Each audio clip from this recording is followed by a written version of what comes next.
Pengantar Pendidikan Anti Korupsi. Pendahuluan korupsi. Sebelum Oktober 1996, organisasi dan aktor internasional jarang berdiskusi mengenai korupsi. Di dalam grup Bank Dunia, topik tersebut dianggap politik yang berbahaya dan dengan demikian berada di luar jangkauan masalah yang sesuai untuk grup. Pada tahun 1990, Presiden James Wilson saat itu menyampaikan pidato pembukaannya pada pertemuan tahunan Grup Bank Dunia, di mana dia mengakui korupsi itu secara signifikan menggunakan tujuan Grup Bank Dunia dan di mana dia menggambarkan korupsi sebagai kanker yang menimbulkan banyak kerugian pada orang-orang di dunia. Dulu hampir tidak pernah dibahas, korupsi kini menjadi perbincangan paling depan. Perhatian terhadap masalah korupsi saat ini sudah memiliki beberapa ciri. Pertama, internasional. Sebelumnya, korupsi terutama menjadi perhatian lembaga domestik seperti polisi atau auditor. Sekarang muncul dalam agenda organisasi internasional seperti Bank Dunia atau OECD. Internasionalisasi pengendalian korupsi dipimpin oleh sebuah organisasi non-pemerintah, Transparency International (TI), yang berkampanye untuk melarang penyuapan penjabat asing. Transparency International mengusung indeks prevensi korupsi yang kontroversial yang memeringkatkan negara-negara berdasarkan seberapa korup mereka dianggap. Ini diikuti dengan indeks pembayar suap yang memeringkat negara-negara menurut kecenderungan mereka untuk menawarkan suap. Kedua, bersifat ekonomis. Sebelumnya, korupsi sebagian besar menjadi perhatian para pengacara dan kriminolog. Sekarang kepemimpinan diambil oleh para ekonom. Mereka melihat biaya korupsi dan pengaruhnya terhadap pembangunan ekonomi.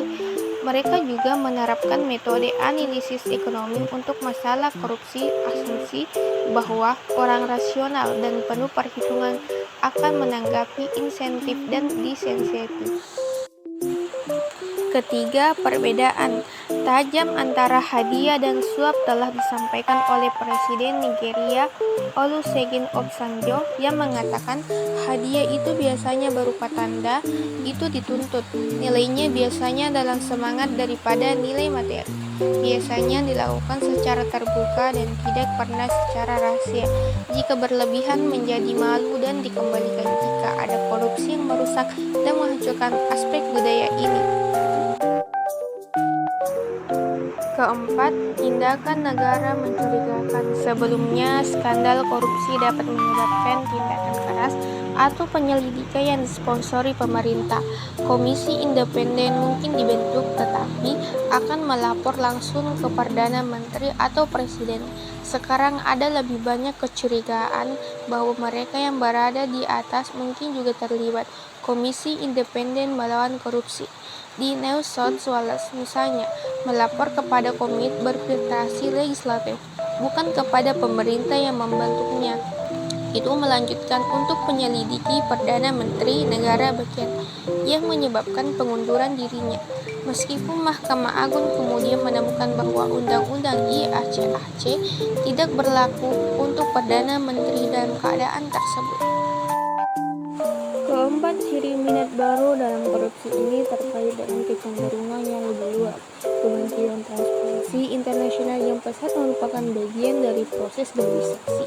Keterlibatan lembaga swadaya masyarakat (LSM) dan sektor swasta merupakan karakteristik bentuk pemerintah modern di mana keteraturan dilihat sebagai hasil interaksi antara hierarki, pasar dan masyarakat.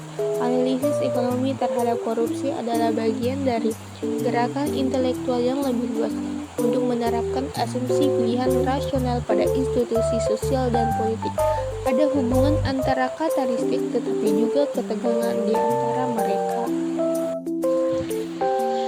Tipe-tipe korupsi. Nuansa korupsi merupakan perpanjangan dari kegagalan banyak penulis untuk memberikan definisi korupsi yang meyakinkan ditemukan di Heidenheimer. Dia mengklasifikasikan korupsi dalam 3 kategori berikut seperti yang dikutip oleh Kei Ching. Korupsi hitam menunjukkan bahwa tindakan tertentu adalah salah satunya konsekuensi mayoritas dari elit dan pendapatan massa akan mengutuk dan ingin melihat dihukum atas inspirasi dasar. Korupsi abu-abu menunjukkan bahwa beberapa elemen biasanya elit mungkin ingin melihat tindakan dihukum, yang lain tidak dan mayoritas mungkin ambigu. Korupsi putih menandakan bahwa mayoritas dari kedua elit tersebut dan opini massa tidak akan mendukung dengan penuh semangat upaya untuk menghukum bentuk korupsi yang mereka anggap sebagai lumayan. Adapun jenis-jenis korupsi adalah sebagai berikut: 1. Bribery, suap. 2. Misuse of official position, penyalahgunaan jabatan. 3. Conflict of interest, konflik kepentingan. 4. Vote buying, pembelian suara. 5. Influence peddling, menjajakan pengaruh. 6. Nepotism. 7. Trading in know-how and indecisive information, perdagangan pengetahuan. 8. Illegal financing of political parties. 9. Revolving door investment. 10. Status koruptor, perebutan negara. Definisi korupsi. Ada beberapa macam definisi korupsi. Beberapa menghidupkan gagasan tentang kepentingan umum dan penyimpangan.